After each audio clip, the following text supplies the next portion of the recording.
Hola Hola, Tony, ¿cómo estás? muy bien. Son las 11 de la noche en Barcelona, si no me equivoco, ¿no? Sí, pero mañana es festivo. No pasa Pero nada. mañana es festivo, vas a poder quitarte la mañana entonces. Sí. Por empezar, doble gracias, ¿no? Primero por aceptar la invitación y segundo por aceptarla a esta hora, cosa que Bueno, no es lo más cuando, frecuente. cuando he venido a Argentina, sobre todo en Rosario, pues a veces empiezas clase o alguna charla a las 10, 11 de la noche y después te vas a tomar un asado a la 1 o así, ¿no? O sea que ya estamos Sí. acostumbrados. Lo del asadito de la 1 de la mañana ya pasa a ser complicado. Bueno, tienes que, y es lo que veía un poco con el tema del confinamiento, ¿no? Que estamos 24 horas que son tuyas, que tú teóricamente puedes decir libremente porque no hay desplazamientos, pero que sí que estás muy sometido a la conexión, ¿no? Sí. Y bueno, lo bueno en parte es que te puedes hacer tu rutina, Ujú. que con el otro tipo de mundo, pues bueno, esa rutina de estar en un mismo sitio y cada día repetir los mismos movimientos si quieres, pues es de otra manera, ¿no? Tiene sus partes buenas y malas. Yo en este caso, por ejemplo, cada día poder decir quiero hacer mi horita de ejercicio físico o comer a las horas o, bueno, pues sin querer te estás regenerando o puedes Sí. decidir que duermes unas horas y, bueno, yo llevo menos estrés. Ujú. Mucha intensidad de pantalla y centralizando mucha información de despacho y universidad, pero bueno, la verdad me ha ido bien. Me ha ido bien Ujú. para regenerarme un poco. Sí. Reinventarnos un poco. Y hace pensar lo de los desplazamientos, ¿eh? Es decir, que en un momento tienes, yo qué sé, X charlas al año, 15, 20, y dices, pues bueno, te desplazas a 5, pero no a las 20. Exacto, sí, ¿Sabes? sí, sí. No sé. Y también pone en cuestión el tema o los tiempos del desplazamiento nuestro diario, ¿no? Cuando uno piensa que agarrar el coche y Por eso, estar 45 minutos arriba del coche, nada más que para ir de un lugar al otro. sí, sí. Mira, hoy mismo hemos tenido una de quinto curso y proyecto final de 4 a 9 menos cuarto, casi 5 horas. No. Hemos acabado hace 2 horas y una intensidad brutal Ajá, con Webex o con cualquier plataforma de estas. claro. Y la verdad, uno va contando, comentamos, los otros están asistiendo, escuchan. Y habíamos empezado a aplicar esto en la escuela, del Mm. hecho de no hacer las colgadas en pared, sino encerrarlos en un aula y que el estudiante explica un PowerPoint, hay un debate y todo el mundo está concentrado, ¿no? Como si Sí, estuvieras en el cine. sí, Mientras sí, que sí. de otra manera se dispersa más. No sé, bueno, tiene su parte muy buena, ¿no? Sí, eso es otro de de los cambios radicales en lo nuestro, ¿no? El hecho de una pantalla implica normalmente una imagen y una concentración. Eso lo discutíamos el otro día en una entrega nuestra, que antes Sí, los paneles grandes en acero o en A1, sí, tenían un sí, montón de información simplemente porque uno puede mover, girar su vista, llevar la vista a distintos puntos, pero sí, esto acá nos obliga a focalizar en uno. Entonces, claro, termina siendo, sin quererlo, en un punto de concentración en vez de dispersión, ¿no? Si no exacto. se maneja de esa manera. Es súper interesante de las tantas cosas que nos van a quedar de esto, me parece, ¿no? Sí. No, no, no, seguro, seguro que sí. Tony, antes de comenzar con los temas y las preguntas que se han formulado y que están dando vueltas por aquí, Sí. bueno, primero quería agradecerte no solo a vos, sino a Cata y a María, que son Ujú. los soportes para que esto salga. Logístico. Lo poco bien que puede salir esto, gracias a Dios, me parece. Te quería preguntar de Barcelona. Barcelona, uno desde los años 80, al menos de cuando estudiábamos, Sí. eh, siempre fue el modelo, y cada vez lo fue más, de la virtud de sus espacios públicos, ¿no? O sea, Ujú. no solo de lo bien diseñado que estaban, que por ahí era la forma en que los arquitectos nos deslumbrábamos, Sí, sino de lo usado que son. Es más, sí. yo he estado hace unos meses ahí y cada día me sorprende más la voracidad en el uso de esos espacios públicos. Sí. ¿Cómo se los ve hoy en día? ¿Has dado una vuelta por ahí afuera? En esas... En confinamiento, ¿quieres decir? Sí, sí.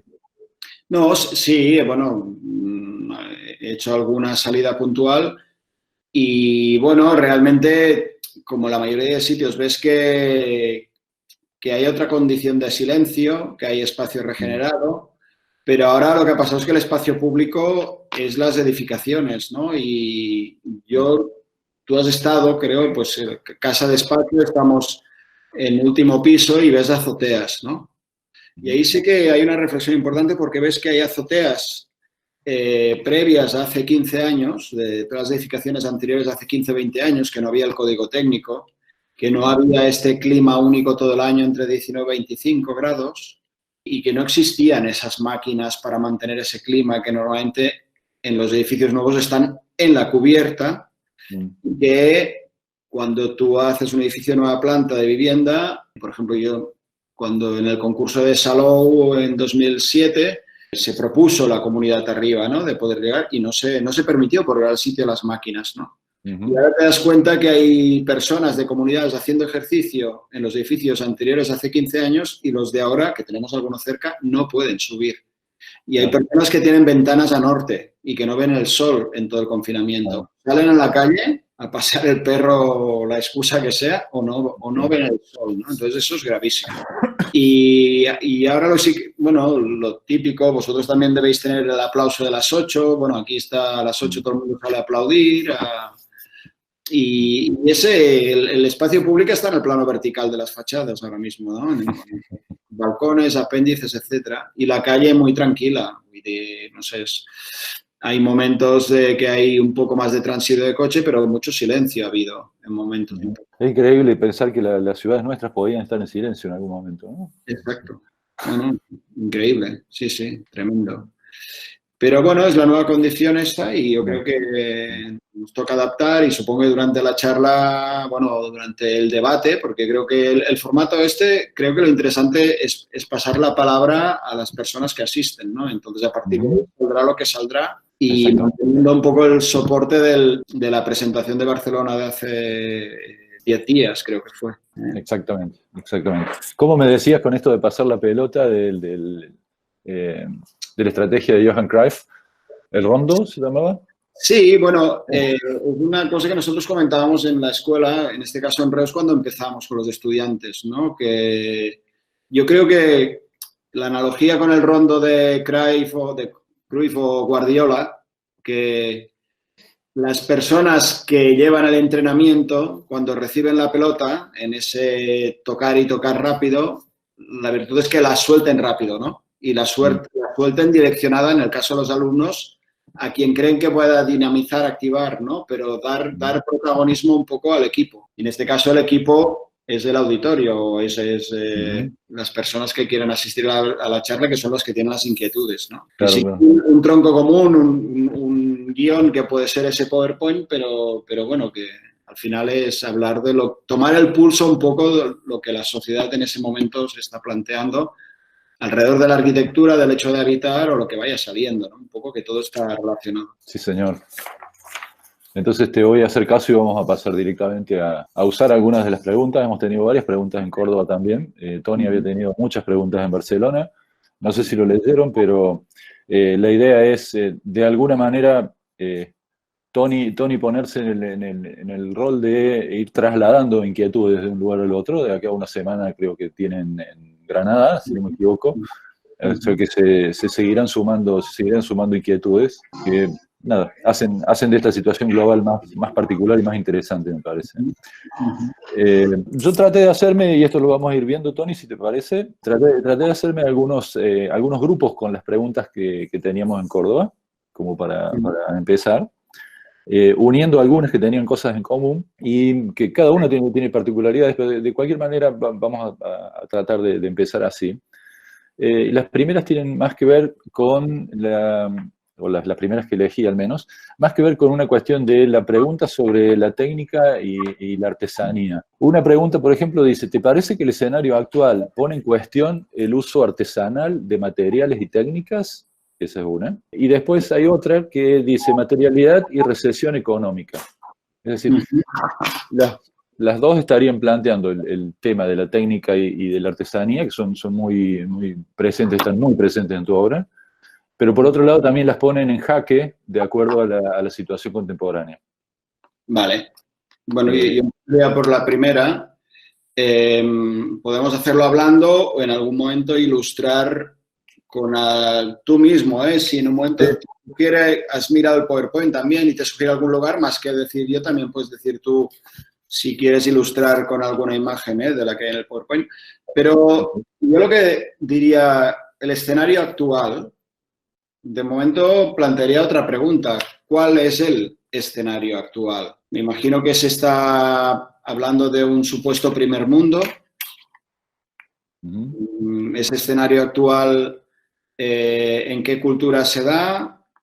Es una pregunta formulada desde Córdoba. ¿Esa pregunta sirve para Córdoba y sirve para Barcelona o cualquier otra ciudad en este sentido o cualquier otro hábitat, ¿no? Entonces, para mí, el escenario actual es el de la especie humana. Entonces, yo entiendo que cuando proyectamos ese escenario vinculado entiendo que se hablan de uso de materiales, artesanal, materiales y técnicas, etcétera, es para gestionar, para construir, para proyectar el habitar, el hecho de habitar, que a veces se le llama arquitectura, ¿no? Y ahí es ya quien está haciendo esa pregunta, entiendo que también es un proyectista o alguien que está en ese mundo, sea un estudiante, sea un profesional o no, quizá.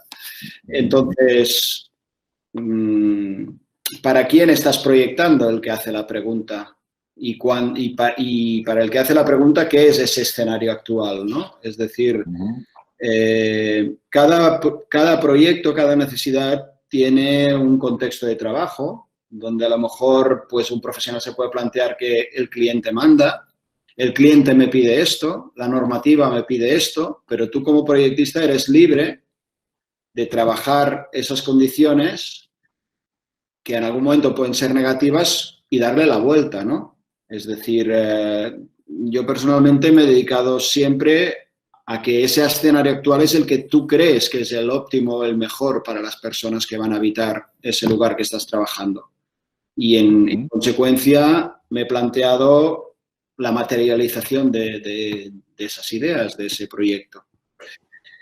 Entonces, yo no asumo como escenario actual el que me digan que si las nuevas tecnologías, que si cómo se habita usando unos materiales, con unos catálogos, con unas normativas, no lo sé. O sea, voy un poco a la raíz, a qué realmente necesitas para habitar, ¿no?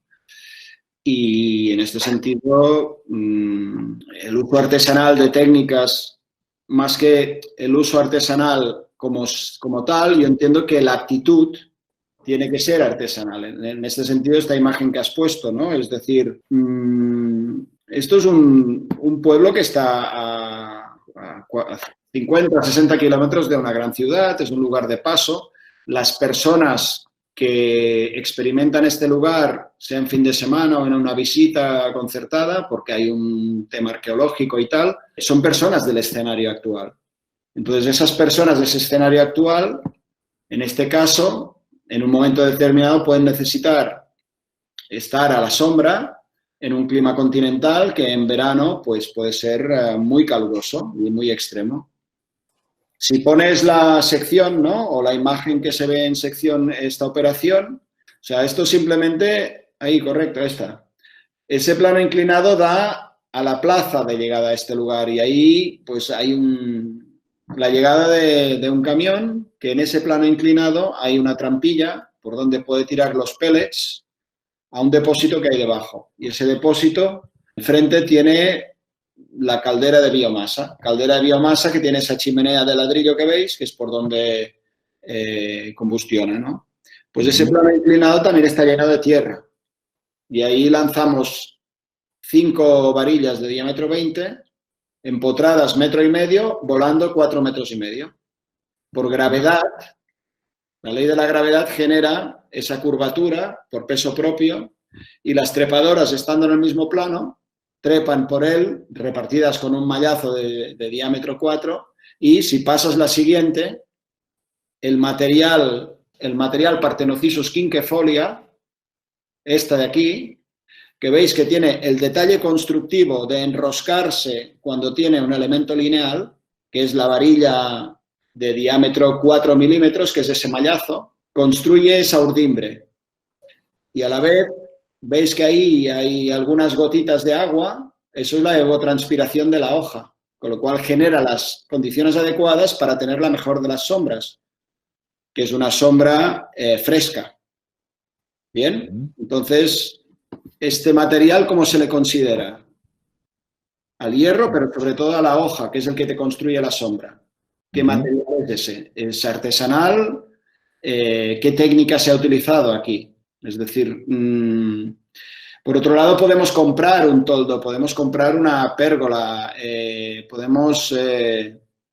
yo creo que si vas a un material de fabricación que puede estar en el mercado, pues posiblemente vas a proyectar una pérgola y poco a poco esos materiales harán que las personas que los utilicen se alejen de la función sombrear y se acerquen más al objeto pérgola. Es lo que acaba pasando mucho en arquitectura y no en habitabilidad, que es que el proyectista proyecta una pérgola y proyecta el sustantivo pérgola, pero no piensa en la función del verbo sombrear.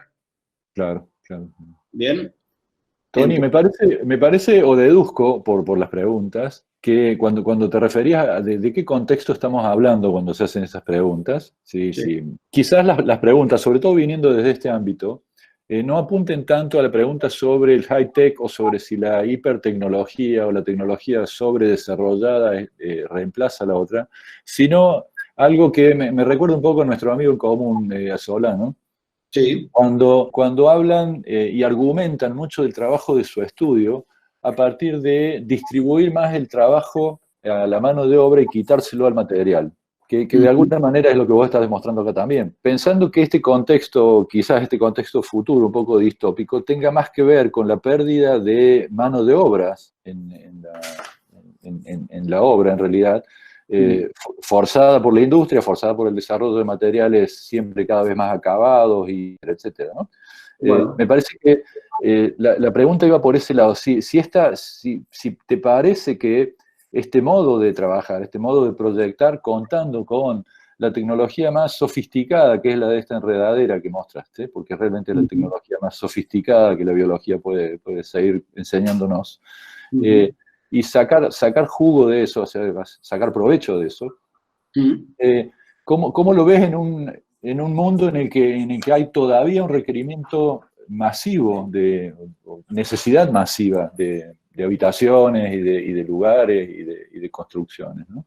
Bueno, pues la verdad lo veo muy compatible y el tiempo, de alguna manera, lo pondrá encima de la mesa. Es decir, tú puedes tener necesidad de muchísimas habitaciones, pero sea cual sea el contexto de ese ejercicio, esas habitaciones tendrán la posibilidad de relacionarse con un espacio exterior. Y será deber de esos proyectistas, a quien sea el que gestione esas habitaciones, sea público o sea un privado, sea quien sea, de hacerle ver que es muy importante un pequeño porcentaje, como mínimo, de espacio exterior con el cual relacionarse, ¿vale? Cuando hacías la pregunta has mencionado materiales que están en la industria cada vez más acabados, acabados. Y ahí sí que me gustaría introducir un elemento que siempre ha estado presente en la gestión de la habitabilidad y que evidentemente la arquitectura ha lidiado con él, y que entiendo que la arquitectura moderna ha lidiado con él, ha competido, ha luchado, que es el paso del tiempo. Sí. Yo, personalmente, esa idea de materiales cada vez más acabados, yo entiendo que en la gestión de la habitabilidad, y tal como se ve en esa imagen, hay que entender que el tiempo construye. Y no hay que competir con el paso del tiempo, ni con los materiales, ni en cómo evolucionan, sino que hay que dejar que las cosas fluyan. Y que si yo normalmente me gusta que los materiales se muestren con su poro abierto, tal como son, y que absorban y de alguna manera bailen con el paso del tiempo, no luchen contra el paso del tiempo.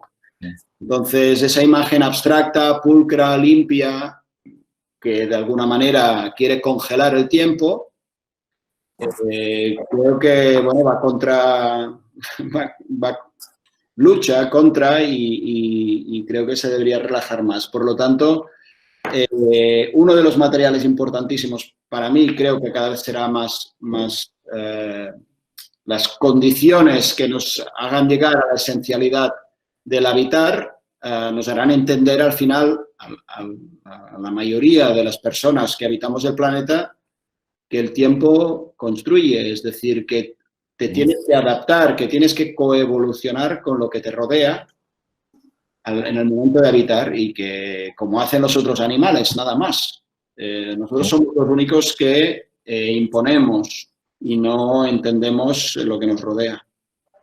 También se lo podría entender como fruto, digo, hablando del tiempo, a mí me parece fascinante la reflexión sobre el tiempo y el paso del tiempo que como arquitectos usualmente denegamos cada vez más, pero parece que termináramos siendo, o lo veo sobre todo en jóvenes arquitectos, en esta tiranía de la imagen y tiranía del Instagram, ¿no? La arquitectura hecha para Instagram, que tiene mucho que ver con una característica que le adjudicaron a los millennials, pobres, no sé si será tan así, pero que es de nuestros tiempos, que es lo quiero como sea, pero lo quiero ya. El hecho de la instantaneidad de las cosas, el hecho de la hipercontemporaneidad y de la cosa reluciente, parece que se proyectara más para figuras que van a quedar congeladas en el tiempo de una manera, y se perdió todo valor real, existencial o sustancial de la arquitectura. A mí una vez me preguntaron cuál era el dato que usaría para hacer una crítica de arquitectura, y yo lo primero que dije fue el tiempo, porque en realidad nunca tenemos tiempo de poder analizar una obra o verla y recorrerla pasado un tiempo, porque pasado un tiempo las grandes obras se terminan convirtiendo en mausoleos, cuando en realidad las grandes obras, no sé, estoy viendo estas fotos tan sugestivas que mandaste de obras tuyas, y que uno ve que el paso del tiempo en realidad las va enriqueciendo día a día. Esa instantaneidad, y no solo la instantaneidad, sino la necesidad, esa suma de tiempos presentes, ¿no? Es decir, yo creo que desde que ha existido Instagram o ha empezado Instagram, para decir una de las redes, ¿no? Quizá de las más usadas, desaparece la idea de lo que pasó hace 5 años o 6 o hace 10. Ya nadie se acuerda, ¿no? E incluso pues cosas que puedan aparecer ahora son nuevas, aunque hubiesen aparecido hace 4 años, porque todo el mundo ya, eso no existe. Desaparece el crítico de arquitectura, aparece más el espectáculo en la crítica, o, bueno, lo mismo que pasa en televisión, ¿no? Es decir, tú tenías programas en los años 70, 80 de culturales, de entrevistas que iban a fondo, había uno que se llamaba A Fondo, de fantásticas entrevistas, y ahora, pues, en la televisión o haces espectáculo y llamas la atención o no tienes público, ¿no? Entonces, claro, creo que el tema se trata de tener público y que el soporte, que es muy frío, ¿no? Es esa imagen, ¿no? Entonces, a ver, yo personalmente lo que hacemos es simplemente para ser habitado, y la mejor experiencia es habitar los lugares, entenderlos y bueno, sobre todo, qué te transmiten al que habita, no al que proyecta. El otro día, una frase en Instagram, alguien en algún comentario hablaba sobre un tipo de arquitectos amigos. Bueno, pero al menos el público siempre os valorará. Y hablaba del público, ¿no? O sea, hacía una crítica de publicaciones y de las personas que reparten premios y no sé qué. Dice, pero al menos vuestro público siempre os valorará como se tiene que valorar, ¿no? Entonces, me he alucinado pensar que hay público de Instagram. O sea, que la gente hace como un programa de televisión por Instagram para ese público, ¿no? Y bueno, ya. Entonces, bueno, son pequeñas trampas o grandes trampas que te pone la vida adelante. Nosotros en nuestra época, creo que el otro día lo comenté, pues le llamaban el papel couché, ¿no? Esas, comprar de manera enfermiza revistas y revistas y revistas para aprender arquitectura y ver y tal. Entonces, ese bombardeo de imágenes de tu subconsciente no te dejaba hacer tu propio viaje, ¿no? Yo, por ejemplo, la última revista que compré fue en el año 87, que hacía segundo de arquitectura, 86, que hacía segundo de arquitectura, y ya no quise comprarme más revistas, nunca más, desde segundo hasta que empecé a recibir las que recibía como colegiado, que era el Quaderns aquí en en Cataluña, ¿no? ¿Por qué? Para precisamente no tener esa contaminación y permitir de alguna manera que tu subconsciente pues, se alimentara de otros datos, ¿no? No de la propia disciplina, porque entonces te quedas con la imagen superficial, ¿no? Claro, ahora hay un bombardeo que se ha multiplicado por 100, ese que teníamos nosotros hace 30 años. Y bueno, hay que saber gestionarlo, eso cada uno a su manera, también en función del momento que tenga, ¿no? de formación. Pero sí, no es fácil, supongo. Hay, Tony, otra pregunta que también le podemos vincular con el hecho de los materiales, digo, para cerrar un poco el capítulo este de materiales, que es un poquito más compleja y que me parece muy interesante. La leo textualmente. Las sociedades y formas de vida cambian a modo vertiginoso, al menos en los últimos 30 años. ¿Crees que la arquitectura acompaña ese cambio dando nuevas respuestas? ¿O es posible que las novedades o invenciones sean únicamente nuevos materiales y tecnologías? Mientras que los arquitectos diseñamos todavía las mismas casas, escuelas y oficinas de hace 30 años. Bueno, hay dos partes de la pregunta y lo que ofrece el mercado entiendo yo que muchas veces está destinado a generar nuevas necesidades y nuevas necesidades significa nuevos productos y nuevos productos significa vender y vender significa negocio, ¿vale? Entonces, yo creo que en el hecho de habitar la sociedad está adicta a una serie de elementos, de gadgets, de consumo que nos alejan de lo que ahora precisamente muchas personas en el mundo con temas como el confinamiento están apreciando realmente, ¿no? Primero, disponer tiempo para poder apreciar desde donde habitas lo que te rodea, ¿no? Y segunda, que realmente te das cuenta de lo que es esencial, ¿no? Tomar ese pequeño rayo de sol al día ahora ha sido un valor. Hay imágenes que tienes por aquí, que el otro día puse en Carla, que hay tres o cuatro imágenes que aparece la gente pues buscando ese límite. Están entre este proyecto y el siguiente. Ahí, las acabas de pasar. Ahí ahora vendrán. Esta es de las redes y se hizo viral. Esta es Barcelona, encima en una farmacia en la calle Mandri. Y la siguiente es el ensanche, ¿no? La siguiente es el ensanche. Entonces, esos balcones del ensanche nunca tienen personas en vida normal. Siempre están en la isla, en el patio de manzana de 60 por 60 metros, en el interior. En la cara exterior, primero porque hay coches, porque hay ruidos, porque es un lugar que hay mucha gente circulando y no tienes esa intimidad que el silencio que ahora tiene la calle y esos árboles te permiten, ¿no? Y esto apareció en el confinamiento y más tomando el sol. Nadie se le había ocurrido salir en bañador en una calle del ensanche. No era habitual. Pero en cambio, ¿qué ha cambiado para que esto pase? Pues que se ha parado de alguna manera el tiempo elástico en la cabeza de las personas, es mucho más lento. Tienes tu actividad dentro de casa, pero eres dueño de tu tiempo. Yo por primera vez en mi vida, que mis 24 horas son mías y yo puedo disponerlas como quiera. Puedo organizar mejor. Evidentemente tienes que tener reuniones, encuentros, trabajar, pero tienes más libertad en este sentido. El tema es cuando volvamos a desplazarnos, a encontrarnos por la calle, etcétera, si sabremos aprender de parte de las virtudes del confinamiento o volverán a imponerse las inercias del otro mundo, ¿no?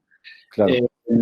Yo creo que la pregunta, que si estamos haciendo las casas, oficinas, etcétera, de hace 30 años, los arquitectos, cada uno hace lo que cree y en principio reflexionando en relación a la sociedad actual. Por lo tanto, que cada uno gestione los instrumentos que tiene para dar respuesta la más óptima posible a esa necesidad.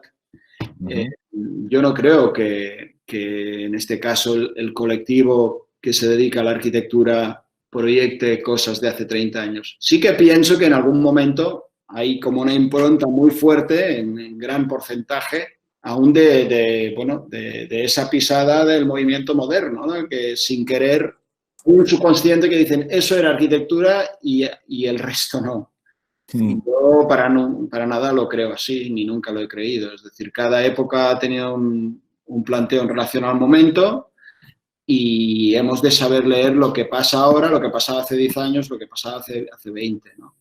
Y en ese sentido, bueno, todo está abierto. Genéricamente diría, cuando proyectamos, mejor proyectar en abierto que en cerrado. ¿Qué quiere decir? Abrirnos preguntando en todo momento y dudando durante todo el proceso, porque será la única manera de proyectar sin juicios previos. La angustia del proyectista, que no es proyectista en esencia y tiene necesidad de cerrar el proyecto porque la incertidumbre le mata, no es el estadio natural del proyectista. El proyectista que necesita referencias externas constantes para cerrar y visualizar cómo acabará el proyecto justo empezar, no está proyectando. Está buscando una respuesta. Ya. Y proyectar, se proyecta dudando y generando preguntas constantemente. Y ese es el proceso. La incertidumbre es el estadio natural del proyectista. La referencia externa pues viene de ese miedo de querer cerrar y de tener alguna imagen. También, ahora lo que hacías la alusión antes de Instagram, aparecen Frankensteins por un tubo, aparecen patchworks de imágenes que suman y eso construyen un proyecto. Pero no se piensa por qué se hace la cosa, sino simplemente, pues alguien dice, no, es que ahora se lleva o ahora me gusta más esa textura o esa combinación de materiales y aparecen pues suma de imágenes de Instagram que puedes decir, mira, está tomada de aquí, esta de aquí, esta de aquí, y salen, pues, pero no es el viaje de ese proyectista, no está proyectando desde dentro, está proyectando siempre con referencia externa y con miedo a tener que cerrar y encontrar el proyecto afuera, ¿no? Sí. Y bueno, trampas de la vida que te ponen en tu proceso personal, es decir, el viaje del proyectista es precioso y si tienes esa prisa, pues te puedes perder muchas cosas interesantes, tuyas, propias, de tu interior, ¿no? Sí, pensaba Tony, cuando recién aludías que de última estamos todavía trabajando sobre una matriz moderna, que fue muy fuerte, es muy fuerte. Si junto eso con lo que decís en cuanto a los cambios de hábito que nos produjo este confinamiento en tan poco tiempo, a que empecemos a manejar nuestro tiempo, nuestras horas, y que empecemos a usar lugares de nuestro hábitat de manera diferente para la que fueron planeadas y pensaba en esta vieja disputa de la modernidad entre el Round Plan, encabezado por Adolf Loos, y el Plan Libre, encabezado por Le Corbusier, como dos matrices espaciales que definieron de alguna manera lo que iba a pasar, que evidentemente parecía que toda la batalla la había ganado Le Corbusier con su Plan Libre. El otro día, y esto es una anécdota que viene al caso, hablando con un amigo de Paraguay, que tienen un nene chiquito en la casa, vive con la esposa, todos los dos trabajan y el nene está dando vueltas por su casa, renegando brutalmente de Le Corbusier y su Plan Libre. Dice, si culpa de Le Corbusier y el Plan Libre, se me hace insoportable la vida que estoy llevando adelante.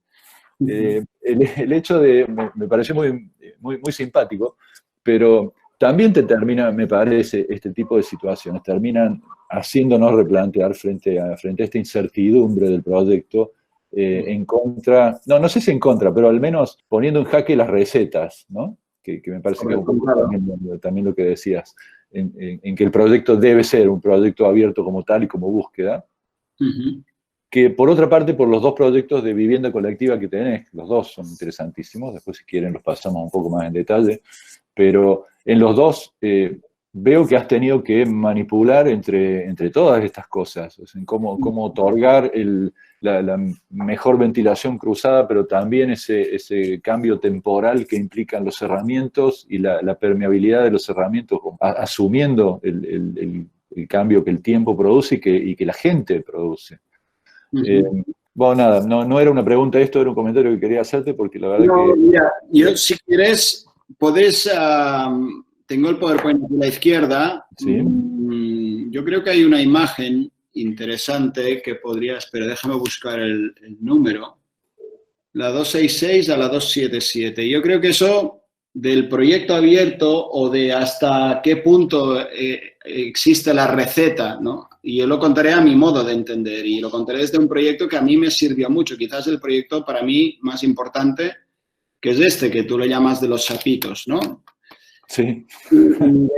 Y verás en 10 imágenes dónde llegamos, ¿no? Es decir, ese es un lugar de infancia donde lo has experimentado pequeño y que tienes esa playa, bueno, de piedras que han bajado por las rieras, que se han ido repicando, se han redondeado y generan esa superficie por sedimentación fluvial, ¿vale? Claro, si delante tienes el mar y en momentos del año te genera una superficie perfectamente plana cuando en enero las aguas bajan y hay los menguantes y queda esas calmas blancas, esa calma chicha, pues las personas con el tiempo se inventan ese juego de la rana, el sapito, o en este caso allí le llaman pasanetas, ¿no? Entonces, en ese momento monto esos 10 carriles, esa bolera en el mar, para que esa fiesta sea colectiva y de 10 en 10 vayan lanzando. Pues deporte, divertido, plástico, bueno, relajante, pero si pasas ¿vale? Hay un momento que en esa planta que hay encima del mar, como juego, la anterior imagen lo que hace es balizar el mar, balizas el mar y tienes ese cuadrado de 40 por 40 metros, que tienes 10 divisiones de 4 metros en horizontal y 8 divisiones de 5 metros hacia el horizonte, ¿no? Te construye esos carriles. Si pasas la siguiente, ¿vale? Tenemos esa construcción, esa materialización en el lugar. Temporal, porque se instala durante 2 días y hasta pasas a la siguiente y ese es el hecho físico que se realiza de manera colectiva de 10 en 10. Si pasas a la siguiente y en ese momento, el 8 del 8 del 95, en inquietudes de persona joven, formándose, etcétera, pues estaba debatiendo pues, las relaciones entre el espacio, el tiempo, etcétera, y quise poder registrar esos lanzamientos. Por lo tanto, bueno, el proyecto acabó fijando un pentagrama imaginario encima del agua, en el cual, si pasas la siguiente, la relación que se establece con el plano anterior de simplemente la materia encima del agua es que se establece una relación métrica entre espacio y tiempo, que esas 40 metros divididos en 8 divisiones es una octava musical. Por lo tanto, el punto donde se hundirá la piedra te determinará un tono y arriba ves que el número de saltos de 1 a 2 blanca, de 2 a 4 negra con punto, de 5 a 7 negra y más de 8 botes corchea. Con lo cual, cada persona en su distancia y saltos deja un tono y un tiempo que se va acumulando y cuando acaba la fiesta todo eso lo hemos registrado y se interpreta el registro acústico que ha salido. Por lo tanto, hay una forma final producida por la casualidad o la causalidad de esos usuarios pasando por ahí. Si pasas la siguiente, ahí aparecen exacto, esa es la fiesta, la cantidad de gente que hay. La siguiente es uno de los años, en este caso el 99, participaron 50 personas y generaron este registro acústico. Y ahí tienes sus nombres. Pasas la siguiente y estas son las 991 personas que entre el 96 y el 16 lanzaron.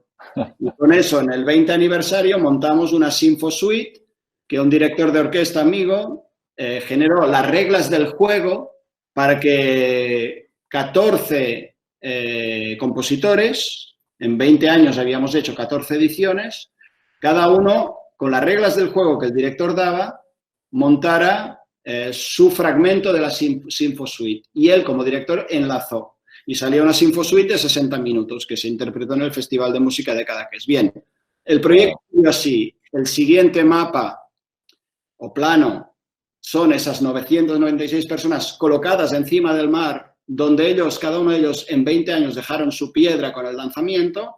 Ves que se han tirado más piedras cercanas que más lejos. Todo eso influye el viento que hacía el día, la condición topográfica del mar, las personas que han lanzado, la edad que tienen, etcétera, la habilidad, la fuerza, etcétera. Y ahí la analogía, ¿no? Si vamos a la siguiente. Es decir, tú marcas las reglas del juego. En este caso, para gestionar la habitabilidad con un programa, el del juego a la izquierda, el del espacio público, el de la fiesta, y a la derecha el de unas viviendas colectivas. viviendas sociales en este caso y de alquiler.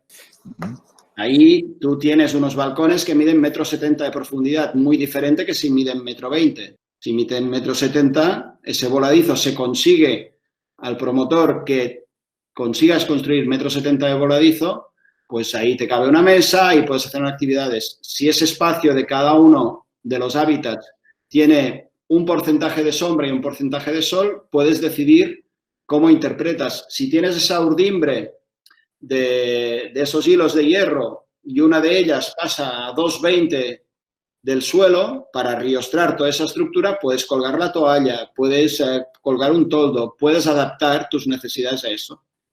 Pues igual que en el juego se planteaba esas reglas del juego a la izquierda, al final sale un resultado, que es la siguiente imagen, ¿no? Que son esas notas que han conseguido esas personas durante 20 años. Y a la derecha, las personas que habitan esas condiciones vinculadas a la habitabilidad, cómo cada uno las interpreta a su manera. Por ejemplo, a la izquierda y en el penúltimo piso ves la caseta del perro a la sombra y el perro que en el mes de marzo ha salido a tomar el sol. Su hora de vitamina D ha salido ahí, ¿vale? O uno se pone una parabólica, otro tal, o el de abajo se hace un huerto urbano. Esa es la analogía, es decir, reglas del juego. Bueno, nosotros proyectamos con unas condiciones genéricas vinculadas al habitar y vinculadas a una especie, que sea de la cultura que sea, todos en esencia, como humanos, tenemos unas necesidades básicas vinculadas al hecho de habitar. Culturalmente, cada uno las interpretará a su manera. Y ese es el proyecto abierto, que cada usuario puede libremente, con esos mínimos y esenciales que proyectas la habitabilidad, pueda gestionarlos, apropiarse de ellos, etc. Cada proyectista decidirá hasta dónde quiere definir. Es decir, nosotros como proyectistas definimos, otra analogía con los matemáticos, la ecuación, no el resultado. Somos proyectistas de ecuaciones, no de resultados. Y en ese sentido, la cultura de la imagen es una trampa enorme, porque muchas veces estás demasiado pendiente del resultado. Clarísimo, clarísimo, clarísimo. Clarísimo, porque por otra parte tiene que ver con el tema que hablábamos recién sobre la imagen y la instantaneidad de la imagen y el congelamiento de la imagen, ¿no? El hecho de aceptar de que uno ponga reglas de juego, pero que después no acepte de que el juego se produzca, es terrorífico para la gente y para los arquitectos también. El hecho de pensar que las obras pueden ser vistas y fotografiadas de una sola manera y en un solo momento y por un super fotógrafo, en realidad es lo más opuesto a la vida que se puede conocer. Es simplemente congelar y transformar lo nuestro en una escultura, ¿no?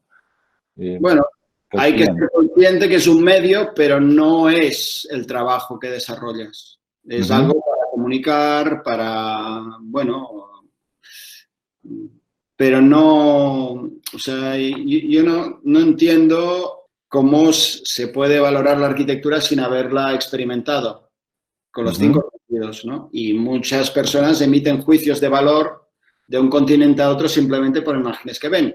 Y ni tan solo leen la memoria de un proyecto. Por ejemplo, yo creo que es importantísimo poder explicar un proyecto con 100 palabras, con 200 palabras. Y qué adjetivos, o sea, yo en la universidad lo utilizamos mucho y más con personas de una cierta madurez, cuando puede ser en quinto o en proyecto final.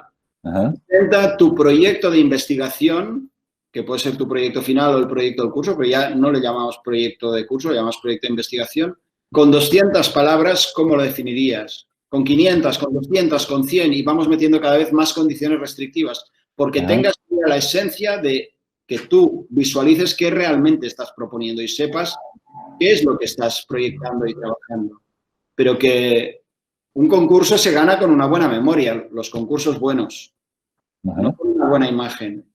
Es decir, yo entiendo que las memorias tendrían que ser fundamentales, aunque sea un parágrafo de 100 palabras, de 200, pero eso te tiene que transportar y evocar a 1.000.000 de imágenes, esa memoria bien hecha. Y tiene que poder explicar mejor lo que estás proponiendo que una imagen que puede estar cargada de trampas, de deformaciones, de intenciones, de lechugas, de verdes, de cantidad de cosas que jurados jurados ligeros, pues son fácilmente cautivables, ¿no? El Claro. mismo concurso del Museo del Clima del año 2008, de 92 propuestas, 91 en sus imágenes tenían placas solares o molinos de viento. Es el concepto de sostenibilidad que había en España y en Cataluña en el año 2008. Si no tenías una placa solar o placas solares o molinos de viento, no eras el Museo del Clima, no eras sostenible. Por suerte, y con la crisis, esa conciencia cambió mucho y de esos 91 seguramente 85 ya habrán cambiado, ¿no? Y habrán tomado conciencia. Pero tú ves la exposición que se hizo a los proyectos y pues 90 y pico % de lo presente, bueno, 91 proyectos tenían renders y tenían placas solares, molinos de viento en las secciones, en las imágenes, etc. Esa era la idea de la sostenibilidad no pasiva, sino la activa. ¿Vale? Muy bueno, muy bueno. Fascinante. Me gustó mucho lo que dijiste sobre la memoria descriptiva en los concursos, porque también creo que la narrativa, no hablo de la pura ficción, sino de la narrativa real, tiene el tiempo incluido en sí, cosa que la imagen que se presenta de un proyecto es muy difícil que pueda transportar ese paso del tiempo, ¿no? Y coincido con vos totalmente en que todo depende de un jurado que no se deje encandilar solo por la banalidad o la superficialidad de una imagen, ¿no? Sino que sepa mirar un poco más allá. Creo que es lamentablemente algo que estamos sufriendo en todos lados y que, nada, tengo mucha confianza de que estemos en un momento de bisagra en ese sentido, de que las cosas se empiecen a mirar de otra manera. Así que, nada, totalmente de acuerdo con lo tuyo, me encantó, me encantó. Te voy a llevar ahora a otro tema, Tony, que surge de una pregunta, que te la leo, es muy cortita. Dice, los espacios periurbanos en ciudades intermedias. Y pregunta sobre la transición entre la realidad urbana y la realidad rural. Yo creo que es un tema más actual que lo que creemos, y que sé que a vos es un tema que te interesa mucho, o has pensado y trabajado mucho en eso. No sé, ¿por dónde Bueno, yo creo que, a ver, podemos ilustrarlo con la imagen del PowerPoint de Barcelona el otro día. Sí. Si te vas a la imagen 346. 46. Sí.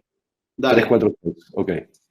Bien. Entonces, esto es un proyecto de vida y que se cerró con la presentación de la tesis doctoral en febrero del 16.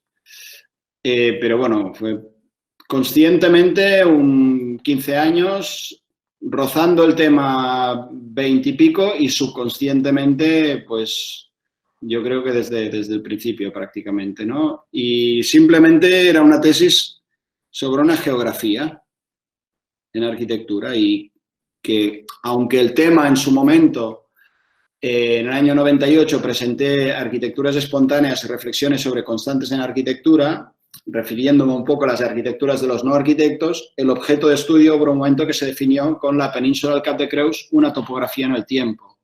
Esa foto la tomé cuando hacía segundo de arquitectura después de un incendio que hubo en agosto del año 86. Y ahí ese incendio reveló, como si fuera una fotografía, esa imagen en blanco y negro donde apareció toda la topografía que había debajo de la maleza después de 50, 60 años de no cultivar esos bancales, ¿vale? Y aparece esas scale lines, ¿no? Hechas entre el siglo XVII y XIX por la especie humana, con la propia roca del lugar que está en el subsuelo y construyendo esos bancales, esos muros de la propia pizarra y con tierra en su trasdos, gestionando el plano horizontal para poder trabajar el agua. Bien, la tesis iba de eso, pero si pasas la siguiente imagen, es para ilustrar los problemas que yo tuve en la Escuela de Barcelona para que esto fuera aceptado como una tesis doctoral de arquitectura. Porque esto, que es la península del Cap de Creus, en el norte de la península, noreste de la península ibérica, son 10.000 hectáreas, lo que vemos que rodea por la derecha todo es mar, y a la izquierda la unión con el continente, son 10.000 hectáreas de suelo con ese recortado que vino desde la orogenia alpina, y que yo utilicé esa imagen para plantear a las comisiones de doctorado de Barcelona una pregunta. O sea, con una afirmación de que eso es una tesis más próxima o más propia de geografía, o de geografía humana quizá. Bueno, geografía se referían porque no sabían lo de la geografía humana. Yo planteé esta imagen y dije, imaginemos que la orogenia alpina no ha tenido lugar y que el pliegue de las cordilleras que hay aquí no se ha producido y estamos en el momento en que esa península era sensiblemente plana. Y eso los geólogos dicen que antes del choque de placas, la península de Cantacreos, más o menos, con una forma diferente, ya existía como península y era sensiblemente plana.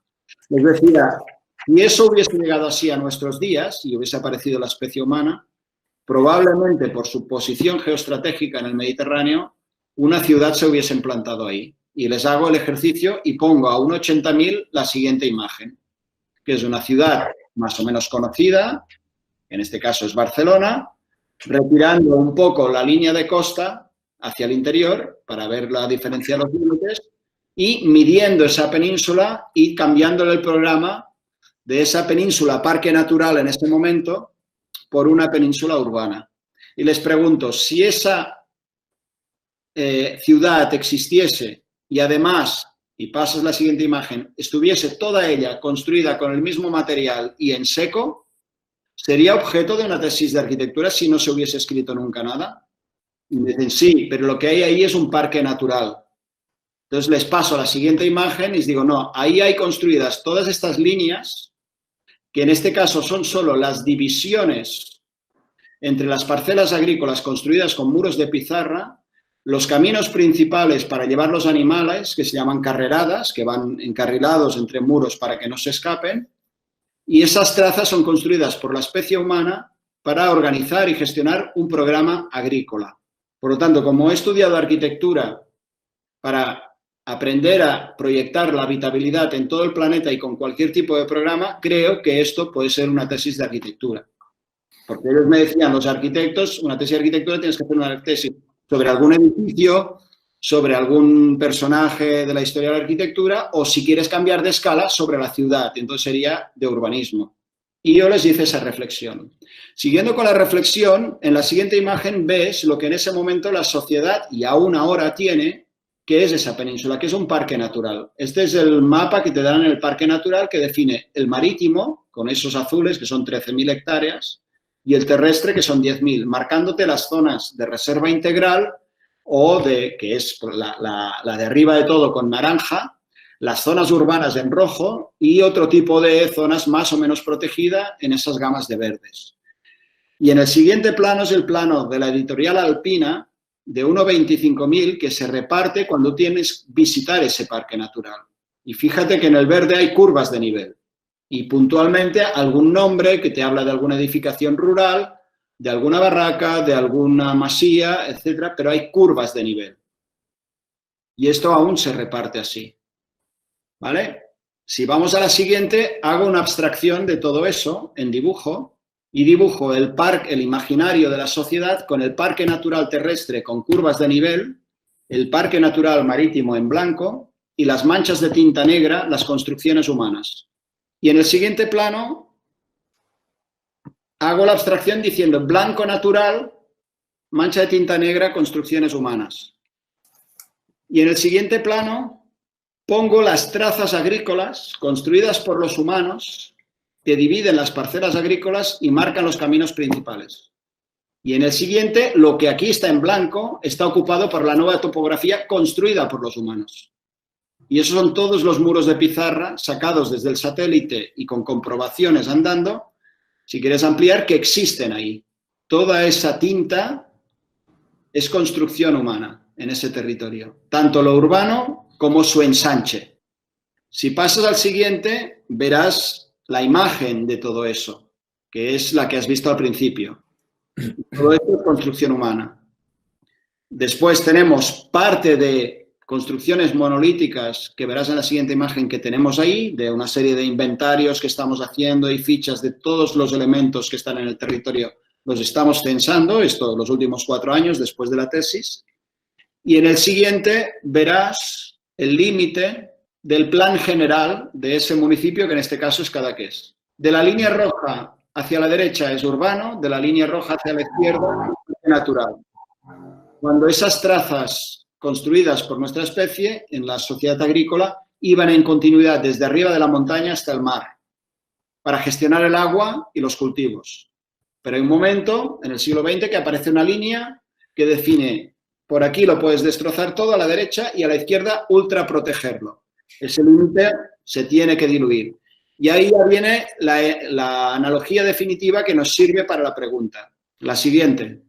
Ahí tienes solapado en negro este pueblo, en este caso que es Cadaqués, con sus construcciones en negro, los muros debajo, y en rojo el centro histórico de Barcelona a la misma escala encima del centro histórico de Cadaqués y su ensanche, que eso nos lleva a la siguiente imagen,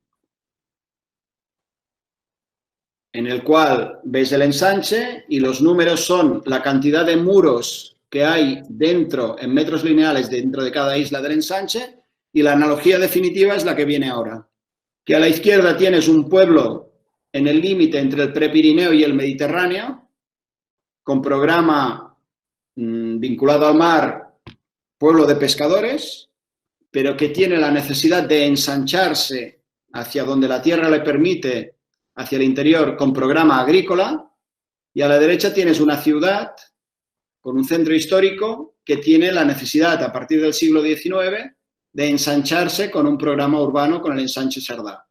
Son dos reglas del juego distintas, pero que las dos nos hablan de habitabilidad. Entonces yo me pregunto, ¿por qué la forma de habitar es solo la ciudad donde podemos estar los humanos? ¿Por qué en el siglo XX no solo se urbaniza la ciudad, sino que se le ordena al territorio que sea otra cosa y se urbaniza el territorio? ¿Por qué las reglas de la ciudad, de forma indiscriminada, entienden que el territorio es un lugar donde de forma indiscriminada nosotros podemos actuar y no lo entendemos como un recurso con el cual hay que interaccionar, que es lo que entienden los agrícolas? ¿Por qué donde había trazas agrícolas como la estos se superimpone la trama de la derecha con sus reglas del juego sin entender lo que preexistía, ni cómo se gestionaba el agua, ni las trazas que habían? ¿Por qué se ha urbanizado? Y ahora nos damos cuenta y vemos que esas urbanizaciones, que son elementos que aterrizan sin contexto, sin ningún tipo de estructura, de una mirada 100% abstracta, pero que viene de la ciudad, con sus aceras, con su farola cada 10 metros, con sus toma de instalaciones en la entrada de cada parcela, con su pavimentado de las aceras, con sus asfaltos, etcétera, etcétera. Se sitúa en el territorio, aún no se han vendido las parcelas, aún no se construirán las casas, y esa trama ya marca el sello de esto será progreso, esto será una nueva población, esto será una nueva ciudad. ¿Dónde nos encontramos ahora? Que todo eso, con conciencia crítica, lo vemos. Por lo tanto, ahora el gran proyecto está en cómo esas periferias de las ciudades, esos territorios a las afueras de las grandes ciudades que se han urbanizado, tienen que volver a mirar la antigua regla de juego que era la geografía, la gestión que hace de esa geografía una cultura que aún cerraba ciclos con la cultura agrícola, no la industrial, sino la agrícola anterior a la agricultura industrial, y regenerar ese cuerpo, ese territorio que está enfermo. Y que ciertas tumoraciones incluso se están manifestando ya necrosis, ¿no? Tejidos muertos al 100% que hay que regenerar. Y no hay que eliminar, están ahí, pero volviendo a ser conscientes de cuáles eran las reglas del juego, tenemos todos los instrumentos desde el proyecto para regenerarlos. Y ese es el trabajo que ahora, por ejemplo, yo profesionalmente sigo trabajando, pero sobre todo de forma muy radical desde hace 3 años he querido lanzar en la academia, porque llega un momento que eres consciente de que si se pueden generar nuevos hábitos, Ni tú solo puedes y evidentemente se trata de trabajar en equipo y cuantas más personas puedan practicar esa mirada a su manera, antes de alguna manera optimizaremos nuestra forma de habitar el planeta, porque las inercias que hay son muy fuertes y el proyecto es tan sencillo como que creo que hay que cambiar ciertos hábitos, más allá de los proyectos que hagamos. Es decir, la analogía con el médico. Antes hemos hecho la ecuación matemática. Ujú.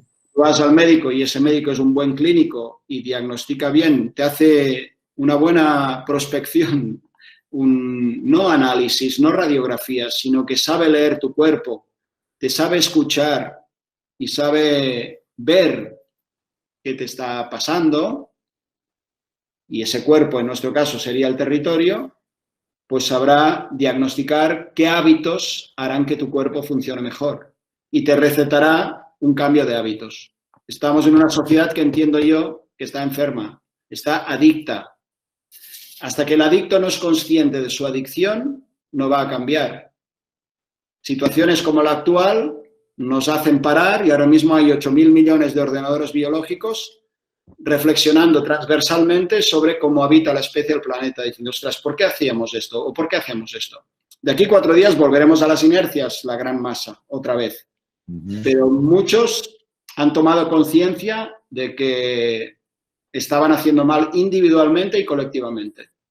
Por lo tanto, esta situación aparentemente negativa, yo creo que servirá muy bien para poner el espejo en determinadas situaciones y hacernos ver cuál era nuestra adicción, ¿vale? O sea, yo creo que el gran proyecto son 2. 1, la regeneración de la cota cero y 2, el cambio de hábitos. Wow, fascinante, Tony. Creo que todos deben haber disfrutado muchísimo de esto. Es hermoso. Me habías contado ya anteriormente parte de tu tesis, ahora que la pude conocer más a fondo, realmente descubro cada vez más cosas.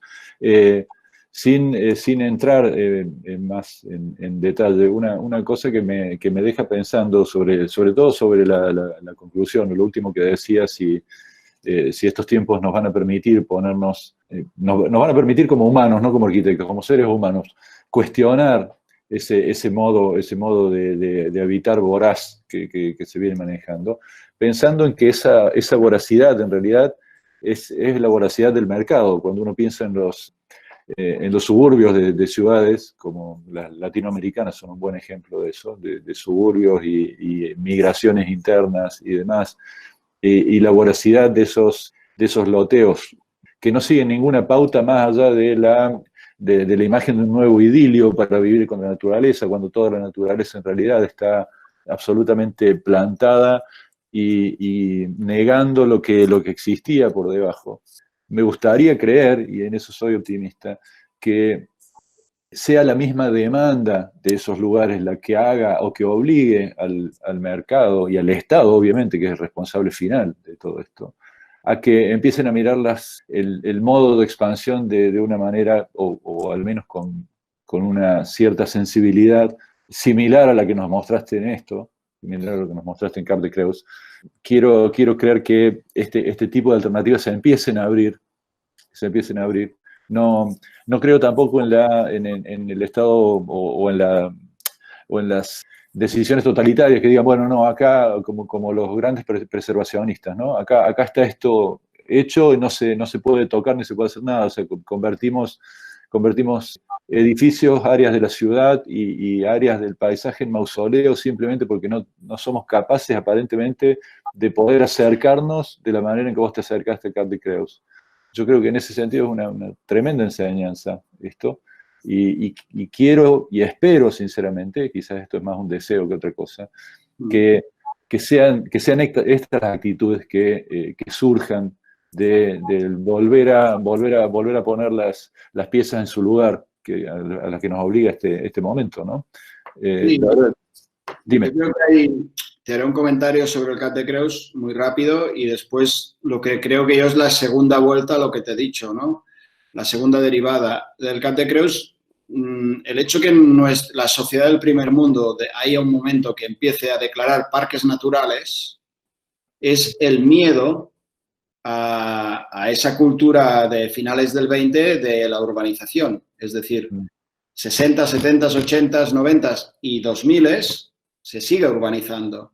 Por lo tanto, cuando en los 90, al menos en nuestro caso, se empiezan a proteger determinados parques naturales, es porque se tiene miedo a la propia especie. Entonces, se declaran esos parques naturales como medida de contención. Pero 10 años, 20 años después, 25, 30 años después de ese momento, la especie ha tomado conciencia. Y ahora es el momento de volver a reglamentar y diluir esa línea dura que dices, aquí puedes destrozar y aquí ultraproteger. Nunca los límites. Y ahora es ese momento, ese concretamente con lo que hemos hablado antes. Y la segunda derivada, cuando has dicho que esos gobiernos o la gente que decide, etcétera, hagan esa expansión de una forma más responsable, pues voy a hacer un ejercicio de proyecto y simplemente de datos matemáticos. Es decir, si nosotros hacemos inventario, ¿no? Y entendiendo que la buena gestión de la habitabilidad siempre optimiza el excedente de material, y nosotros valoramos qué material en habitabilidad tenemos en el planeta, no digo lo que hemos visto antes, ¿no? Las sombras naturales y todas estas historias, los cursos de agua, elementos importantísimos para la habitabilidad, sino las construcciones humanas, y coges esos 8.000 millones, 8.500 millones de humanos, que de aquí 4 días seremos, y divides los metros cuadrados construidos en el mundo de edificabilidad en todas las culturas del mundo y divides por esos 8.000, 8.500 millones de humanos y verás que nos sale un montón de metros cuadrados por humano. 500, 1.000, no sé, muchísimos. Mi pregunta es, cuando nos vamos a extender, ¿por qué no hacemos primero inventario de lo que está construido? Y si es público, si es privado, si ese privado tiene eso abandonado y no sabe cómo gestionarlo porque no tiene recursos, ¿por qué no empezamos a trabajar con esas leyes y ese truequeo de la habitabilidad? Y una conclusión muy bestia, si ese es el número que da, como arquitectos deberíamos saber que la nueva planta, más allá de lo que le interese al mercado, no tiene razón de existir. Que no ha existido nunca la nueva planta, que si tú entiendes la arquitectura como un elemento de mediación entre las personas y el medio que hay que habitar, el lugar ya existe. Por lo tanto, tú, por más que creas que estás haciendo nueva planta, si entiendes la arquitectura como elemento de mediación, no estás haciendo nueva planta, porque el lugar probablemente, si tú sabes leer las condiciones de ese lugar vinculadas a la habitabilidad, las sabes registrar y, por lo tanto, tomar conciencia de ellas, la acción de proyecto es simplemente activarlas. Y esa activación muchas veces es un 20, un 30, un 40% de la acción de proyecto. Y eso hace que el proyecto sea muy económico. ¿Vale? Es decir, si tú tienes una plantación de árboles de hoja caduca, no los tales para construir una pérgola, por favor. Ya tienes la sombra construida, ¿no? Por lo tanto, si entiendes así la arquitectura, la nueva planta nunca existe. Y yo, en mi caso, las casualidades de la vida me ha puesto yacimientos arqueológicos delante y ahí aún entiendo más ese multicapa de que el nueva planta no existe. Pues tampoco en lo otro. Entonces, más allá de lo que quiera el mercado, de que necesita una cadena de valor, una cadena de consumo y de alguna manera generar nuevo producto para hacer circular la economía, más allá de eso, desde nuestro espacio de proyecto, en esencia, la nueva planta no existe. Y no debería de existir hasta que no hagamos inventario de lo que tenemos cerca y como sociedad podemos utilizar en ese nuevo, entre comillas, urbanismo, con muchas comillas, ¿no? No podría coincidir más con vos, Tony, todo lo que dijiste, sinceramente, coincido plenamente. Eso nos lleva, me parece que de alguna manera también estabas contestando una de las últimas preguntas que tenía aquí anotadas, que tienen más que ver con la disciplina, con nuestra disciplina y el futuro de la disciplina. El futuro que parece que se nos adelantó mucho, el futuro bastante distinto, como decía Rafael, de lo que creíamos. Que una pregunta que dice, ¿qué debiera la arquitectura considerar como próximo, urgente y necesario a partir de esto que está pasando? ¿O qué papel tomaría la esfera pública de ahora en más? Me parece que de alguna manera lo has contado, lo has dejado traslucir en esto de cuál es la posición del proyectista teniendo en cuenta una mirada global y resiliente, si se quiere, por ponerle un título, de resiliencia más que de nueva planta o de nueva construcción, ¿no? Quizás deduzco un poco de lo que comentabas, que la verdadera agenda debería pasar por una palabra sola, que es responsabilidad, ¿no? Es formarse para ser responsablemente. Y no sé qué pensás, pero yo creo que los arquitectos venimos formados, de nuestra generación al menos, venimos formados y creo que seguimos formando. También tenemos un poquitito de formación arrastrada, me parece, con nuestros alumnos, en cuanto a que el proyecto arquitectónico parece que debiera ser una cosa nueva, un ex novo, porque de lo contrario no es un proyecto de arquitectura. Cuando en realidad resulta una contradicción, de acuerdo a lo que decías recién y de acuerdo a lo que yo también creo firmemente. Entonces, quizás la verdadera inteligencia del proyecto radique en saber descubrir, en saber ver, con todas las reglas científicas necesarias y con toda la poesía necesaria, y saber ver cuánto hay, cuánto tenemos y cuánto tenemos que trabajar para proyectar y reconvertir y no hacer de nuevo o hacer de más. No sé si eso a vos no se te plantea también como alguna disyuntiva en tu faz de docente, en tu faz de profesor. Sí, no, a ver, nunca lo he considerado como la pregunta lo plantea, ¿no? Ni profesional ni académicamente, es decir, de alguna manera me siento como muy refractario cuando la palabra arquitectura aparece como aquí aparece, ¿no? Un poco como un objeto. O sea, ¿qué debiera la arquitectura considerar como próximo, urgente, necesario? La arquitectura, ¿no? Entonces, bueno, yo preguntaría al que formula la pregunta qué es para él la arquitectura. ¿Es un elemento que se enfrenta, que de alguna manera es autónomo y que soluciona llegando al lugar todo lo que se le pide en ese lugar, o es un elemento de mediación? Si lo entiendo es como un elemento de mediación y que tú en el proyecto medias y eres ese medium un poco que tiene que saber leer y muchas veces inconscientemente, desde la descarga intuitiva, si quieres, ¿no? Desde esa punta de lanza que puede ser la intuición, pero que después científicamente, con preguntas y datos empíricos, constatas esas primeras intuiciones con cosas objetivas. Si entiendes la arquitectura como un elemento de mediación, nunca lo entenderás como un elemento sustantivo, como aparece en la pregunta, ¿no? ¿Qué debiera la arquitectura considerar como próximo, urgente, necesario desde la arquitectura? Entonces, para mí lo urgente, próximo y necesario en el que se forma en proyectar habitabilidad, ya no quiero hablar de arquitectura, es aprender a leer. Pero aprender, hoy lo decíamos con los estudiantes, aprender a leer ese territorio del proyecto, ese lugar del proyecto, esas condiciones.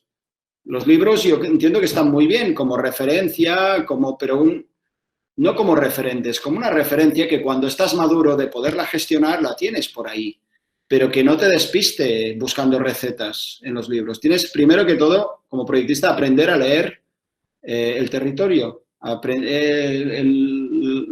el lugar donde tú vas a trabajar es un libro abierto y observar ahí lo que tiene que ver con lo que vas a trabajar en el proyecto, para mí es lo próximo, urgente y necesario. Si tú aprendes a tomar conciencia de esas condiciones, sabrás, y además tienes una conciencia crítica como especie, sabrás de alguna manera, pues, activar con la acción de proyecto eso que has leído previamente y has tomado conciencia de ello. Ese es el material más importante. Y ese material no está en los catálogos, ni en el mercado, ni en la rotación, ni en los productos, etcétera, ¿no? Es decir, las mascarillas, los protectores estos que aparecen los primeros días de coronavirus en todos los países, que se hacen en 3D, que no sé qué, qué tal, y te viene un tío y con el multifin del tal y una gorra de béisbol y una cinta se la fabrica mucho mejor, ¿no? Ese es el material. Una extrema necesidad y el sentido común que aplica, y muchas veces el proyectista no es ni de la disciplina arquitectónica y soluciona mucho mejor cosas de habitabilidad que los propios arquitectos, que están pendientes, distraídos con otras cosas, ¿no? Son las que pues hacen girar ese palito, entonces la sombra te quema las piernas, o te hacen hacer esas cosas que bueno, que es otra adicción que hay desde la propia especie a ese ensimismamiento desde la propia arquitectura, ¿no? Y que la sociedad no nos entiende y dice, ¿qué hacen esos tíos? Están chalados esas personas, porque a mí no me solucionan el tema. Genial. Tony, me gustaría seguir horas hablando. Evidentemente, vos debes estar muy cansado. No, cuando estoy enchufado no, pero bueno. He dejado de compartir pantalla, pero porque me gustaría que si hay alguien de esta numerosa audiencia que tenga ganas de plantear algún tema o alguna pregunta, creo que Tony ya ha planteado tantas cosas interesantes que si alguien quiere sumar en este momento, lo puede hacer habilitando su micrófono. Aparecían como comentarios, ¿no? Durante la charla he visto en algún momento. Estoy leyendo uno que dice, Palashma dice en un escrito que la resistencia de los arquitectos a trabajar con el paso del tiempo es el reflejo de su propio miedo a la muerte. Wow. Claro. La resistencia a trabajar con el paso del tiempo, bueno, de alguna manera es que incorpores el paso del tiempo como un material en positivo en la gestión de la habitabilidad en el proyecto. No hay que competir contra el paso del tiempo, hay que entenderlo como un material de proyecto, el paso del tiempo. Sí. No, y la afirmación que dice con el miedo a la muerte es así, ¿no? Es decir, la energía ni se genera ni se destruye, solo se transforma, ¿no? Después había otro comentario sobre los jurados. Cuando hablamos de los jurados, me parece que dice, lástima que los jurados leen las memorias al final y solo de los seleccionados. Sí, evidentemente es una mala costumbre, es un mal hábito, ¿no? De los malos jurados, ¿no? Depende del jurado, sí, depende. Depende del jurado. Aquí apareció una, no sé si la podés leer. Tony, ¿crees que hay alguna búsqueda conjunta de lo colectivo de arquitectos catalanes hoy? ¿Hacia dónde crees que va la arquitectura catalana?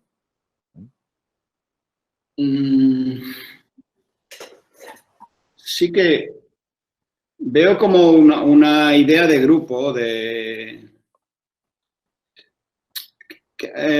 Cataluña y España en general. ¿Qué ha pasado? En mi caso, yo pues acabé en 92, pues ya hace 28 años, ¿no? Entonces, las personas quizá 3, 4 o 5 años más jóvenes que yo y 10 mayores, ¿no? Esa franja de los nacidos entre el 60 y el 70, yo diría. Yo soy del 65. Pues bueno, te lo has tenido que montar a tu manera, o sea, no... Ha habido un tapón importante, es decir, ha habido pues 40 años desde los 70 hasta hace 5 años, prácticamente. La crisis esta marcó mucho y marcó también ciertas edades, ¿no? En el que, bueno, te has tenido que hacer a ti mismo y has tenido que vencer el miedo a tener algún tipo de ocupación, trabajo vinculado a esto, que además te forme, etcétera. Con lo cual, esa franja, yo creo que hay muchas personas que se han formado con esa incertidumbre y sin el miedo. Hasta el punto que este año cumpliré 55, hasta bien reciente, yo creo 50, 51, más de una vez me llamaban joven arquitecto aún. ¿Vale? Yo creo que en 3, 4, 5 años, personas de 30, 33, 34, 35 años estarán trabajando al mismo nivel que podían estar los nacidos en el 40, 45, en el año 75, 80, que tenían 30, 35 años y que después siguieron. ¿Y por qué digo eso? Porque el tapón ya no está. Vuelven a aparecer y aparecerán a distintos ritmos, depende del momento económico que haya, concursos. Es más, desde hace 2, 3, 4 años han habido concursos. Y ahora el hecho de ser joven es un valor porque la gente ya quiere la novedad, a ver qué hay después de ese tapón, ¿no? Y ahí entre medio estamos unos cuantos que en el partido jugamos de líbero y que nos hemos hecho a nosotros mismos y que como nos hemos formado con mucha energía y hemos aprendido a gestionarla y que, como que dice, cada día tenemos más, pues bueno, nos quedan esos 20, 30 años eternamente jóvenes, ¿no? Es decir, yo siempre decía, tendré 70 años y me seguirán llamando arquitecto joven, porque es 43, 45, 50, ¿no? ¿Por qué? Porque siempre eras la alternativa a algo, ¿no? De lo que se presentaba en ese momento, ¿no? Y de alguna manera vives como al margen de todo eso, ¿no? En este momento yo veo precisamente que, al menos en Cataluña, el hecho de ser joven es una... Para las administraciones y así, estuve de jurado de un concurso no hace mucho valorando obras y si aparecía alguien de 35 o 40 años, bueno, no, es que esto es nuevo, esto es una pasada. Y a lo mejor eran cosas que se habían hecho hace ya 5 o 10 años, pero ya se leían en ese momento instantáneo. Entonces, si hay un elemento común, depende de la lectura que hace el que hace esa pregunta. Si valora imágenes, puede encontrar expresiones que tampoco sabes de dónde vienen realmente, pero que hay un viaje común dentro de todos esos proyectistas, yo lo dudo. Hay intereses comunes, pero cada proyectista está en formación permanente. Yo mismo me considero en formación, aunque puedo llevar unos años, pero me considero en formación. Y el querer definir y el querer agrupar, eso es muy negativo para la profesión, el buscar calificaciones, modas, porque lo que se hace rápidamente es consumir ese producto y pasar a la siguiente página, ¿no? Sí que ha habido un consumo de determinado producto los últimos 7, 8, 9, 10 años que se ha materializado con porosidades, texturas y una serie de cosas y que han acabado siendo un ismo más, precisamente por esa banalidad superficial, ¿no? Yo al final creo que lo que importa es el viaje interior de cada proyectista y la profundidad. La profundidad es lo más importante y eso será directamente proporcional a lo que tú puedas ofrecer a quien realmente va dirigido ese trabajo, que es las personas que tienen que habitar ahí. Ni las publicaciones, ni Instagram, ni las conferencias, ni los premios, ni nada, sino las personas que habiten ahí. ¿Vale? En este sentido, ahí metí alguna imagen de... Pero si la pregunta era si hay algo común, no lo creo. Hay sensibilidades que por rozamiento, por periodos de formación, pues determinadas miradas, pues de alguna manera se han formado con determinados contactos. Ahora, lo que sí que yo creo que tiene que estar muy bien es que eso simplemente haya formado actitudes, no mecanismos o recetas.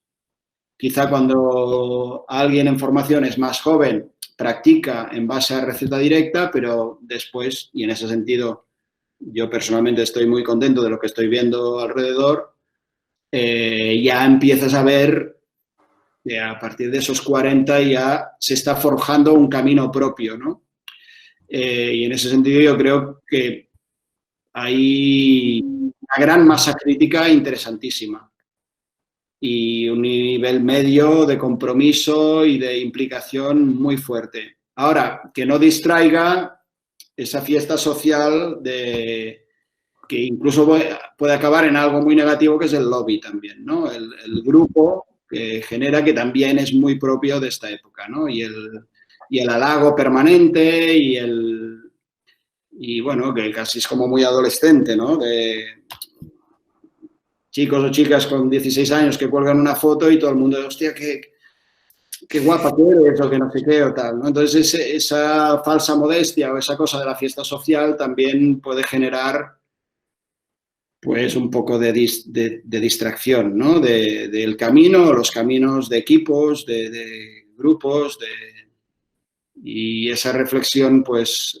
tiene que ser un poco más espontánea, más fresca, más libre, más consecuencia de lo que está pasando y no por ganas de empaquetar o de querer clasificar, ¿no? Pero, Tony, dime. no, perdón, no sé si querías terminar, porque tenía una pregunta que subieron al chat recién y que nos habían formulado antes, Nadia la había formulado antes y como no había entrado en el tiempo de grabación, no pude hacerla, pero te la comento ahora si tenés algo para decir sobre eso, que es donde pregunta cómo crees que va a afectar el espacio público el miedo a socializar post-pandemia. Ciertamente cambiaremos la forma de diseñar las viviendas, dice. ¿Piensas que habrá un cambio también en el diseño de las ciudades? Basado siempre en este miedo a socializar post-pandemia. No, yo creo que nos adaptaremos a las reglas del juego. Yo creo que en el post-pandemia habrá muchas ganas de contar. Yo creo que será un momento brutal. O sea, si nosotros, yo qué sé, más o menos se va formalizando a finales de junio, ¿no? Que puedes empezar a salir, se empieza el verano y más allá de las condiciones que tengas, de la mitad de aforo en un restaurante, la mitad de franjas horarias o lo que sea, la gente tendrá muchas ganas de verse con los amigos y tendrá ganas de abrazarse, a lo mejor aún no dejan, ¿no? Pero ese fomentará mucho el deseo y eso es bestial, ¿no? Por lo tanto, será como una primavera, será como... Yo creo que estamos en periodo de regeneración clarísimo, individualmente como personas y como colectivos, ¿no? O sea, colectivamente como sociedad. Regeneración para mí es la palabra, pero imagínate además eso que es una primavera, ¿no? Al final, en cada una de esas vidas y que la idea es poder mantener eso que se ha aprendido en ese renacer, en esa primavera, ya por el resto, ¿no? De lo que te pueda quedar. Y por más inercias que vuelvan de los ritmos de antes, pues que tú puedas mantenerte firme en determinadas rutinas, mantenerlas, porque has visto que el cuerpo, tu mente se ha saneado, ¿no? En este sentido, y ves la aceleración en la que nos llevaban y esperemos que esos, sumado a las nuevas mediciones que tendremos, científicas de muchas cosas, a los espejos que se podrá poner delante de muchas actitudes como sistema y decir, pero ¿cómo hacéis esto? Si no veis cuánto han bajado las emisiones, si no veis cómo se regenera la flora y la fauna, cómo se ha cerrado el agujero de ozono, pero no veis como tal, igual te responden, bueno, pues como no pasaba nada y en 4 días se arregla todo, pues seguimos dándole mecha, ¿no? Y a todo trapo otra vez. Pero yo creo que estamos en un momento buenísimo, más allá de las crisis que genera, de lo que estamos sufriendo como sociedad con casos cercanos y en un momento te va a tocar a ti. Hablo, evidentemente, como especie, no hablo del día a día, porque creo que esta sociedad adicta, enferma, superar una adicción es muy fuerte. Entonces, si trasladas esa analogía a toda la especie humana, sobre todo del primer mundo, las crisis que tendremos serán muchas. Y ahora ha podido ser una pandemia. Pero es que no, las cosas siempre han pasado. Lo que pasa es que ahora somos mucho más frágiles como especie. Una pandemia ahora afecta mucho más a 8.000 millones que no antes a 500 millones. ¿Vale? Pero es que de aquí 4 días, y lo decimos y no es ninguna broma, dentro del siglo XXI te pueden caer, y muy pronto, más pronto que tarde, cualquier tormenta solar y que te deje 1 año, 2 años, 5 años o indefinidamente sin satélites. Entonces podrás verte con el vecino, pero no podremos hacer esto. ¿Y cómo reaccionamos ahí? ¿Qué es una crisis? ¿Se acaba el mundo? No, descubriremos pues cosas esenciales muy potentes, distintas a estas de ahora, pero vamos a ver la parte positiva, teóricamente, ¿no? Ahora, si manda el miedo, que es a lo que hay que vacunarse fuertemente, pues todo se le llamará crisis en negativo, ¿no? No dejemos que mande el miedo, ¿no? Exacto, sí, sí. Tony, ¿te puedo hacer la última pregunta? Sí. Abusando ya de vos. ¿Crees que esta idea, María Paz pregunta esto, dice, ¿crees que esta idea de que ya existen los metros cuadrados suficientes en el mundo podría llevarnos a una especie de restauración tipológica? ¿Restauración qué? ¿Tipo? Tipológica. Yo tampoco entiendo mucho, pero... A ver, si partimos de esa hipótesis, ¿no? En un proyecto en abstracto, en esa ecuación matemática de que tantos habitantes y tantos metros cuadrados en el mundo, cuantificamos el excedente material y como buena especie en el planeta animal optimizamos el excedente y aprendemos a utilizarlo en base a la necesidad que tienes en ese momento, leyendo lógicamente la condición del lugar, la tipología saldrá en cada momento de una manera como el hilo conductor a toda esa actitud. Si de alguna manera dices que habrá una serie de hechos que se repetirán, pues entiendo que los elementos esenciales, la gestión del agua, el estar cerca del agua, lo que siempre ha sido lo que ha mandado en la gestión de la habitabilidad, ¿no? Las masas vegetales, la relación con el clima o microclima que tienes en el lugar donde habitas, entenderlo, los 4 elementos naturales, su gestión, esa es la tipología. Ahora, cada individuo de la especie, cada colectivo de individuos de la especie lo interpretarán desde su subjetividad.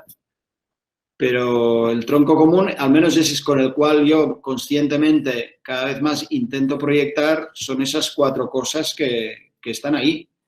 Y a partir de ahí una actitud de mediar entre las partes de manera armónica y coevolucionando dentro de la especie y a ser posible con las otras especies. Puede sonar a utopía, puede sonar a... Pero para mí ese es el horizonte y preguntar hacia ahí es lo que me hará llegar más profundo, más lejos hacia esa dirección, el tiempo que me quede. O sea, no hay más. Y bueno, y ejercicios tenemos todos para hacer, porque si ahora cogéis la cantidad de humanos, la cantidad de metros cuadrados y nosotros sin miedo y con imaginación a darle la vuelta a las cosas, tenemos muchísimo trabajo por hacer. El otro día en Barcelona, las que quedaron en el tintero, que creo que el día 20 las quieren recuperar, que eran muy profesionalistas, había mucho miedo de decir, bueno, ¿y qué haremos ahora la nueva generación? ¿De qué trabajaremos? ¿Cómo conseguiremos nuestro primer trabajo? O sea, eran estereotipos muy claros de cómo me ganaré la vida, ¿no? Entonces yo pienso que la vida, no hay recetas, pero a mí la actitud, al menos de momento, me ha funcionado. O sea, creo que he tenido una vida privilegiada y lo único que nunca he tenido dinero, pero he tenido una vida privilegiada en el sentido que siempre a la vida le he dado 200 en tiempo y en energía. 200, no 100, 200. Y cada día eso hacer más o menos con tus periodos, con tus crisis, con tus historias, pero genéricamente recuerdo una vida que todo lo he hecho con pasión y con ilusión y dando 200. Entonces, la prueba a mí únicamente es que la vida siempre después me lo ha devuelto todo. Y no quiere decir en forma de dinero, a lo mejor dándote más energía aún para seguir haciéndolo. O a lo mejor pues estando bien con los tuyos y disfrutando del día a día, ¿no? Pero la vida siempre, si le das 200, te lo devuelve. Y no sé. Será por esa actitud que siempre te van a decir arquitecto joven, Tony, evidentemente. Bueno, pero por siempre. Bueno, vamos a ver. Bueno, Ricardo, gracias. Sí, te agradezco infinitamente, Tony, ha sido un placer inmenso tenerte con nosotros. Espero que pronto nos veamos en Cap de Creus o en Córdoba. En directo, eso sí. ¿En directo? Sí, que además soy muy tocón, me gusta abrazar, me gusta tocar. Sí. Pero bueno. Creo que seguramente todo el mundo estaría aplaudiéndote de pie en este momento. Lo comparto porque yo lo estaría haciendo también. Así que, de nuevo, de todo corazón, muchísimas gracias. Perfecto. Abrazos y cuidaros mucho. Nos vemos pronto. A vosotros.